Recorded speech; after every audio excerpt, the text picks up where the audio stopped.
esa parte nuestra que nosotros tenemos negada.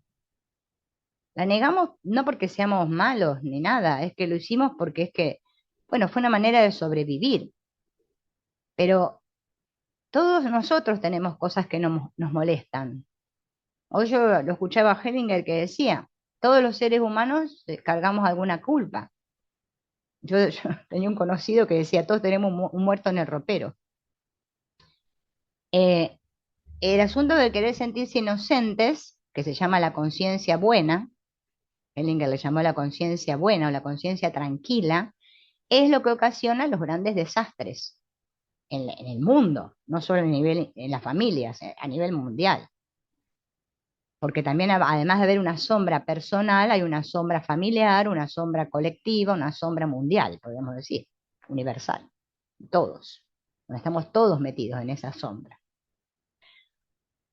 Es muy, muy común en nosotros proyectar, o sea, acusar, decir que yo estoy mal por culpa de, por ejemplo, de mis padres. Tuve unos padres de miércoles que, la verdad, no hicieron las cosas bien y ahora yo soy producto de esto. Así quedé así. Entonces vivo toda mi vida enojada porque es que no sé, que quiero cambiar los padres por otro, no sé, me quiero cambiar el apellido, no sé, qué quiero hacer. Y no me doy cuenta de mi propia irritación, de mi propio enojo, de que estoy buscando que los demás me comprendan y los demás no me van a comprender. Me tengo que comprender a mí misma y llegar a un punto donde yo me comprendo. Y cuando me comprendo, comprendo. Es decir, es como vieron ese gesto que uno hace cuando, bueno, era católico, apostólico romano, iba a la iglesia y se confesaba con el cura, ¿no? Para tomar la comunión. La común unión. Comunión significa común unión. Primero me tengo que confesar. Significa que tengo que verme, ver toda mi sombra, todo lo que yo negué. Y hay una sombra que se puede llamar negativa, podríamos llamarle, que también le llaman la sombra oscura, y hay una sombra que es blanca, que está todo lo positivo. No es que en la sombra solo haya cosas malas. En la sombra también Carl Jung le llamó la sombra luminosa. Están todos esos aspectos que yo veo en el otro y que admiro, que también forman parte de mi sombra. Lo que pasa que, claro, ver las cosas lindas es lindo, no nos molesta, nos da un anhelo, queremos ser así, queremos tener esas cualidades. En realidad ya las tenemos, porque si yo no las tuviera, no las vería ahí afuera.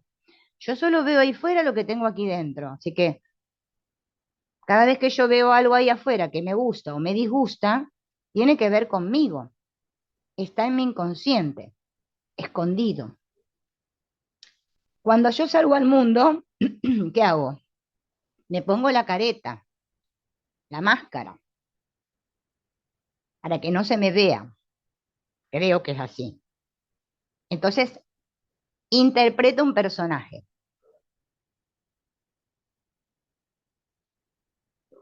Claro, me lo creí tanto como los actores en el teatro. Estudian el libreto, o el actor de cine, e interpreta un personaje, pero no es él. Cuando termina la película o la obra, es que vuelve a ser el mismo. Deja el personaje. Nosotros no lo dejamos nunca, porque a nuestro personaje, que también se le llama nuestro vástago, nuestro pequeño hijo, lo adoramos mucho. Es como un pequeño diosesillo que nos hicimos, como si hubiese agarrado arcilla y hubiese modelado un personaje, un diosesillo. Entonces yo me creo que soy así y ahora me hago unos diosesillos que se llaman idolitos, ídolos, por ahí, de barro, a los cuales venero. Y así vivo en la fantasía, la ilusión, que Linger le llamaba la ilusión, que me causa sufrimiento, porque cuando mis ídolos me responden yo estoy contenta, pero cuando mis ídolos me fallan me pongo triste, sufro, me enojo, me indigno, no sé qué. Eso se debe a que cada uno se hizo su propio Dios, con minúscula, con la D minúscula. Por eso honramos a los padres, porque cuando honro a mis padres, que son los que vinieron antes que yo y a todos mis ancestros, es que ahí me estoy poniendo en mi lugar. Entonces dejo de tener ídolos, solo tengo respeto, solo tengo honra, que corresponden al estado adulto. No esa fantasía, cosita que invento, porque es que esos son diosecillos de barro que si le echamos un poco de agua se van a derretir, como el cuerpo. Eres polvo, eres y al polvo vuelves. Pero tu esencia no es eso. El tema es que nosotros vivimos desde el personaje. Hay un famoso cuento que todos lo deben haber visto cuando fueron al secundario, seguramente, que es el Doctor Jekyll y Mr. Hyde, que plasma realmente lo que sucede con nosotros, en donde todos tenemos una parte buena y mala. Estamos divididos. Y esa división, bueno, está representada en esta historia, donde él, tomándose la pócima esa que inventó, de noche se transformaba en el otro, en esa parte oscura, y entonces él creía que él no tenía nada que ver con ese, pero es que era su parte, era él mismo. Creía que así estaba escondiendo esa parte. ¿Y por qué la escondemos? Porque bueno, estamos otra vez, volvemos a la conciencia, dentro de ese alma gregaria arcaica, donde hay muchas reglas, en donde si yo no soy así, es que no voy a ser aceptada por los demás. Entonces, parece, como que fuera obligada a construirme ese personaje, esa máscara, porque creo que así no sufro, porque así agrado a los demás me aprueban, me aplauden. Ah, qué bien, pero nunca voy a la raíz, nunca voy a mi centro, nunca voy a mi dolor.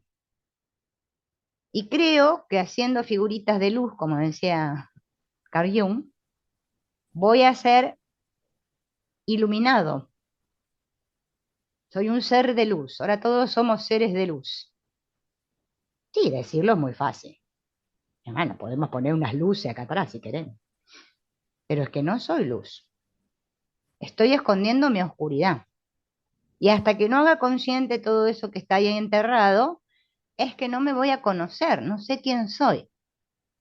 Entonces, como yo eso lo tapé, como los gatos vieron que entierran, los gatos tienen esa costumbre, entierran todo. Voy a proyectar continuamente ahí fuera todo eso que a mí me duele o le dije no. Así como le digo no a mi sistema y los excluyo a otros, también me digo no a mí misma dentro de mí. Digo, esto no, lo otro no, lo otro no. Y entonces todos esos noes que dije aparecen ahí en la pantalla de mi vida. Y digo, pero ¿cómo puede ser que me esté sucediendo esto? Yo, que soy tan buena, yo que hice tanto trabajo interior, yo que me sacrifiqué tanto por los demás, yo que me preocupo por los demás, yo que amo a los demás, yo que soy tan buena, la vida me trata así. Es que la vida no te hace nada.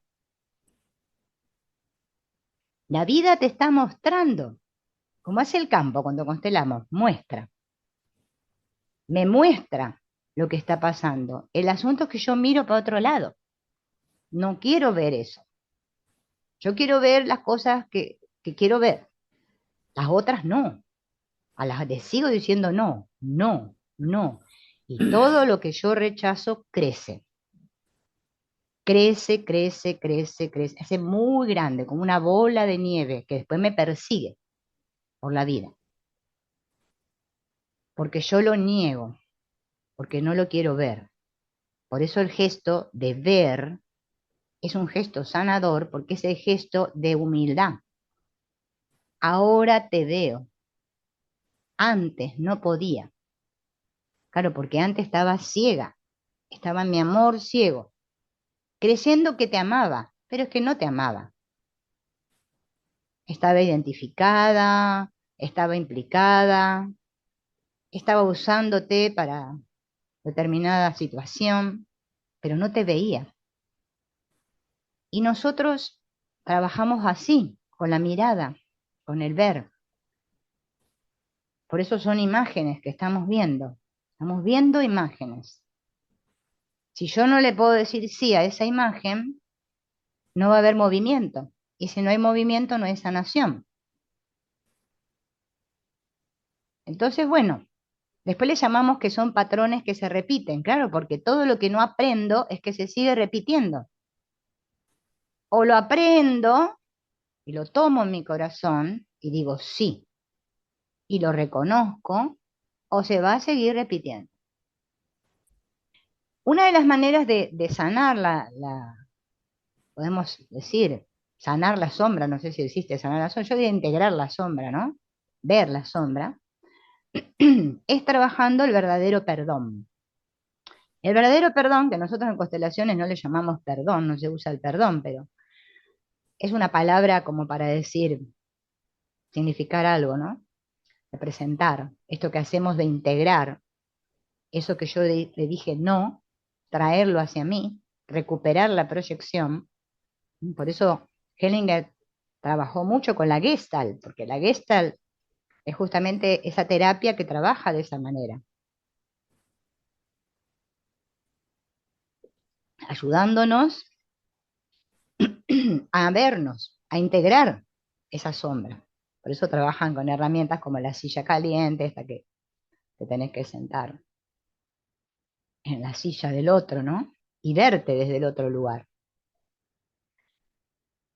Hay como 5 pasos que yo se los puse ahí en el PDF, que bueno, no es sencillo llevarlo a la práctica, pero es muy conveniente, porque cuando lo empezamos a poner en práctica en nuestra vida, es que realmente empezamos a ir hacia adentro. Dejamos de proyectar tanto. ¿M? No, dejamos de dramatizar tanto la vida. Es primero estar atento. Fíjense en que todo en la vida tiene que ver con la atención. Yo sé que rompo mucho los cocos con lo de la atención, pero es que un constelador, si no trabaja su atención y su presencia acá, en el aquí y ahora, no puede estar con el otro. Yo tengo que aprender a estar presente, ahí. No puedo estar ahí y estar con mi cabeza en otro lado. Tengo que estar aquí, atenta, al sentir. Estar atento es sentir, es darme cuenta de que me está molestando algo. Y nuestro cuerpo es el gran sensor. Para eso lo tenemos, no solo para andar yendo de aquí para allá, o ir al baño, o comer, o qué sé yo. Es también para sentir, cosa que no lo usamos. Si cada vez que yo me siento, no de sentarme en la silla, sino de sentirme molesta por cualquier situación, sea lo que sea que está sucediendo en mi vida, ¿m? No sé, ¿qué podemos decir? Esta persona que, no sé, me, me desprecia, ¿m? Me dice de todo, no sé qué. El hecho es que hay una persona ahí afuera aparentemente que me desprecia. Es un hecho, ¿bien? Ahora, lo que a mí me duele no es el hecho en sí, sino la interpretación que yo hago de ese hecho, de lo que el otro me está diciendo acerca de mí. Si yo hago lo que hago siempre, que es defenderme y reaccionar, ¿qué va a suceder? Que no va a haber curación, ni sanación, ni nada. Va a haber, bueno, una bronca, ¿no? Una separación, nos separamos, y parece que nos separamos y parece que ahora estoy tranquila, parece, pero no, porque a nivel inconsciente eso sigue, el caldo de cultivo sigue estando ahí. Ahora sí, yo me sitúo en mi cuerpo y siento esa emoción en mi cuerpo, lo que me provoca ese desprecio que el otro hace hacia mí, yo lo siento. No le pongo cabeza, no empiezo a razonar. Y digo, esto no debería estar pasando. No, yo no merezco que me traten así. Y me empiezo a razonar la situación, que es lo que hacemos siempre, saco eso, voy a mi sentir, entonces ahí yo me atiendo. Es como sosego mi caballo. Oh, y me quedo acá. Siento esa emoción. Ese gesto es muy sanador. El tema es que nunca lo hacemos. Me conecto con mi cuerpo y permanezco presente atendiendo a lo que siento. ¿Qué hago luego? Digo, el conflicto que siento no está ahí fuera, está dentro de mí.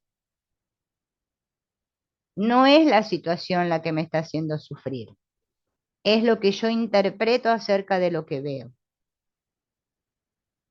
Hasta ahora era inconsciente, pero ahora la estoy haciendo consciente. Yo no soy culpable y el otro tampoco. ¿Mm? No empiezo a separar de vuelta diciendo él es malo y yo soy bueno. Solamente me estoy haciendo responsable, tomando conciencia de que yo puedo ver esto de otra manera si quiero. Es decir, no le doy significado a lo que estoy sintiendo. Digo, no sé, suelto, me hago humilde. Entonces, en ese gesto, ahí es que yo realmente estoy desprogramando ese programa que tengo instalado en mi inconsciente, el cual yo oculté. Ahora lo estoy mirando y me estoy haciendo responsable de él. Me estoy haciendo humilde y entonces empiezo a aceptar que no sé y empiezo a soltar toda mi intención e interpretación. Luego me digo a mí misma, o le digo a mi maestro interno, que todos lo tenemos, en vez de buscar un Dios ahí fuera, que no está, adentro. Quiero ver esto de otra manera, quiero sanar. Y entonces ahí entro en sintonía, en la verdadera visión, podríamos llamarle visión, no el ver de los ojos, sino que veo más allá. Y entonces dejo todo en manos y voy hacia, como decía Hellinger, mi destino y le digo sí. Esto es muy parecido a lo que hacíamos cuando vimos en la clase 5 el trabajo de Byron Katie. Juan debería ser así conmigo. Necesito que Juan me haga esto. ¿Es verdad? Estoy absolutamente segura de que es verdad. ¿Cómo me siento cuando tengo este pensamiento acerca de Juan? ¿Qué cosas hago? Entonces me voy a mí. Eso me trae acá adentro, me trae aquí. Nosotros vivimos allí, futuro, o allí, pasado, nunca aquí. Siempre estamos rumiando nuestra vida acá arriba. Ese es un ejercicio sencillo, súper fácil y que hay que practicarlo. Es ponerlo en práctica. Es una manera de observarme, es una manera de estar atenta a mí. Primero tengo que aprender a estar atenta a mí, de observarme, de darme cuenta que esa que está ahí, que es la loca, que se preocupa por todos y que se tira de los pelos y que llora y que no sé qué, es mi personaje, no soy yo. Esa es la que me ocasiona todos los problemas en mi vida. Mi yo no me ocasiona ningún problema. El tema que es difícil, ¿por qué? Porque vivimos mucho en la azotea Y no nos gusta salir de acá arriba. A nadie le gusta. Porque acá me hace sentir seguro, yo estoy segura de mí. Acá tengo la definición de lo que yo soy, de lo que me cuento acerca de mí. El concepto de mí, el concepto de yo, al cual idolatro, lo dice, es un altar. Que tengo un miedo que se equivoque ese personaje, por favor lo cuido con mucho esmero. Y así es como sufro todos los días. Esta sombra la tenemos todos. En este mundo no hay nadie que no tenga sombra. Que la niegue es otro asunto. Y más niego mi sombra, más se agranda mi personaje, más se agranda mi dolor, más se agranda mi sufrimiento, más se agranda todo. Más niegue mi sombra, más problemas voy a tener. Los problemas empiezan a desaparecer cuando la sombra se empieza a achicar, cuando la empiezo a integrar, cuando la empiezo a tomar en mi corazón. Digo, es mía. Por eso yo siempre digo, el libro ese de Este dolor no es mío, a la gente le encanta, porque ahí dice, ay, claro, no es mío, es del otro. Y nos la pasamos tirándole al otro, preocupados por el otro.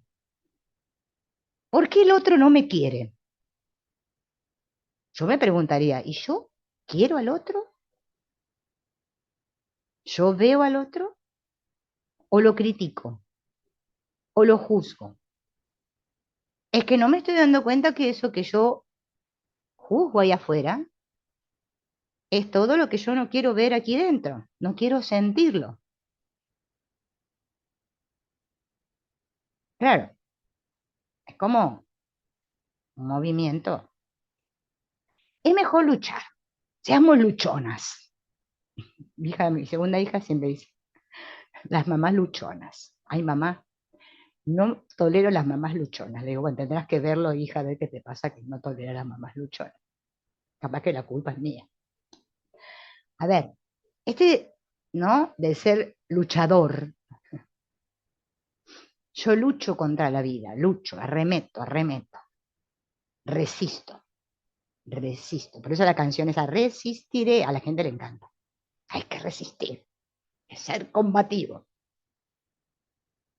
Ah, te estás creyendo que sos más que la vida. Bueno, seguí así que vas a ver que la vida te va a seguir dando cachetadas. No, es que yo lucho para ser mejor persona, porque yo quiero ser buena. Y así lo único que hago es seguir engañándome.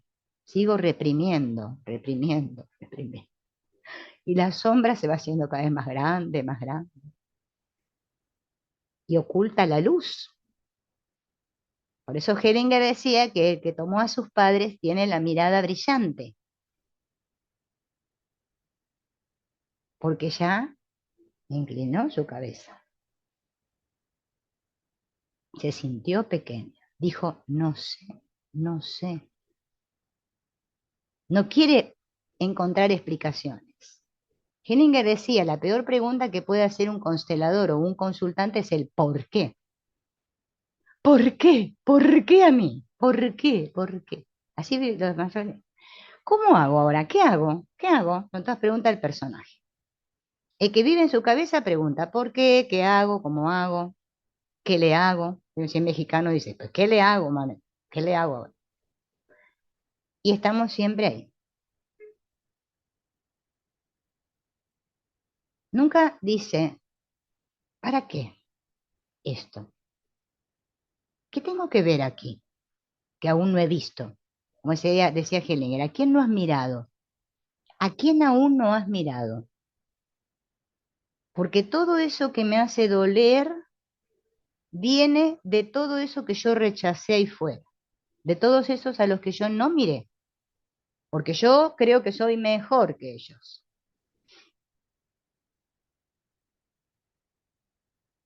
Entonces, ¿qué estamos haciendo? Ah, sí, que se van a repetir las situaciones en tu vida. Sí, se van a repetir, tal cual. No queda otra. Es así. Llegar a pensar desde este nivel de conciencia puede ser un gran reto, pero no es tan complicado. Se vuelve sencillo cuando comprendo que lo que está en juego es mi propia felicidad. Hay un curso que se llama un curso de milagros que dice, ¿qué prefieres, tener razón o ser feliz?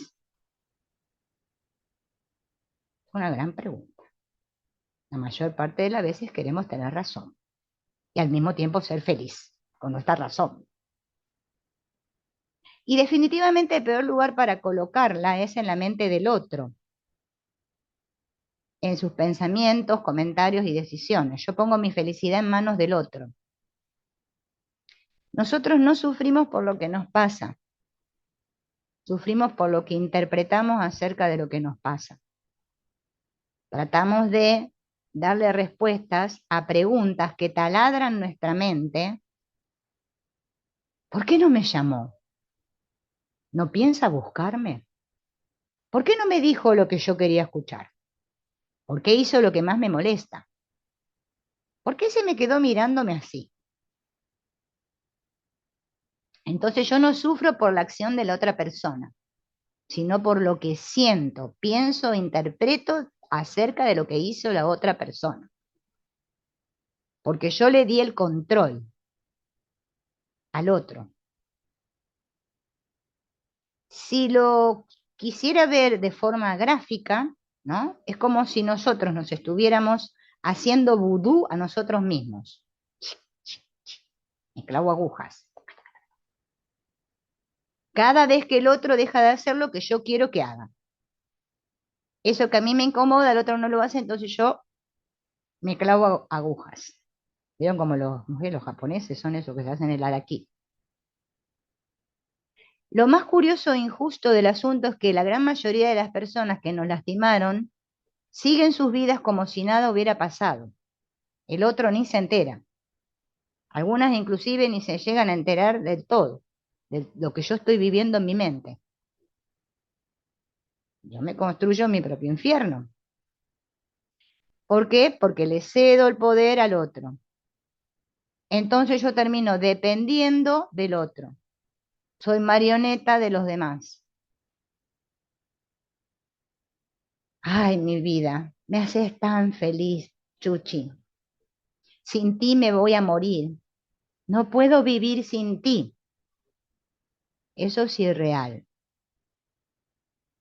No porque esté en contra del amor, estas frases, sino que es que si yo me considero que no soy nadie sin el otro, es que no soy yo. El otro no puede entrar en mi mente y modificarla. Ahí tengo la llave yo, la llave la tengo yo. Nadie puede decidir por nosotros, ni obligarnos a sentir o a hacer algo que no queremos. Si sucede es porque yo se los permito. No puedo estar donde no me necesitan. No le puedo entregar el control de mi existencia al otro, para que el otro escriba la historia. Tampoco puedo controlar a los demás, ni siquiera puedo controlar lo que pasa. Lo que puedo hacer es decidir cómo voy a reaccionar y si voy a interpretar aquello que me sucede. Ahí sí tengo el poder. Cada vez que yo sienta que alguien me lastima, tengo que recordar que soy yo quien lo está permitiendo, porque no estoy centrada, no estoy en mí. Por eso es que sufro. Todo el que no está centrado sufre, es así. Cada vez que me fui a mi cabeza, ¡pum! Apareció el sufrimiento, la obra de teatro, ¡pum! Empezó la película. Ta, ta, ta. A veces son como las de Chaplin, a veces son de Netflix. Bueno, puro drama. Es una cuestión de actitud, ¿vieron como la canción? Es una cuestión de... No, si las canciones a veces, ¿no?, hablan de lo que realmente sucede.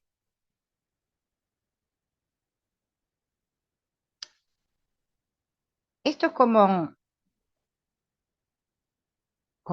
este ejemplo que yo también se los puse en el PDF, que es un ejemplo muy bueno.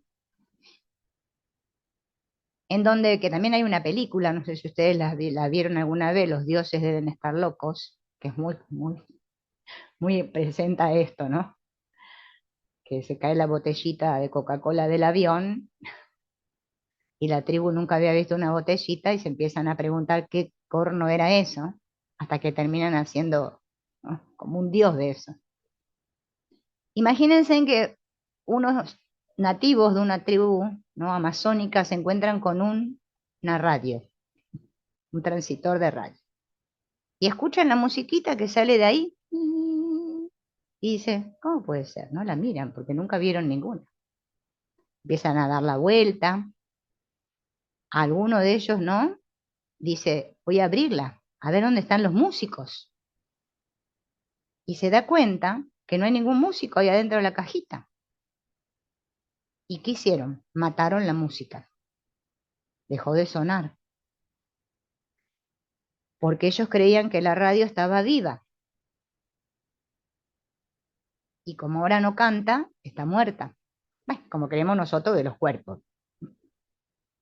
Está vivo, tiró la pata, está muerta. Pero la música que sonaba a través del transitor nunca dejó de sonar, en realidad. Nunca murió. Porque no era propiedad del aparato. No era propiedad del aparato. Ni siquiera estaba ahí. Así yo puedo comprender cómo funcionamos. Nosotros creemos que los pensamientos son nuestros, pero los pensamientos están así, como burbujas aquí. Y yo digo, mío, mío, mío. Y voy formando un sistema de creencias, un constructo mental. Y yo ahora estoy en sintonía con eso. Entonces no escucho toda la orquesta. Yo solo estoy atenta acá, a estos que yo me creé para mí. Y me olvido que yo soy parte de la gran orquesta, que toda la orquesta necesita de mí y yo de ellos. Somos colaboración, somos relación.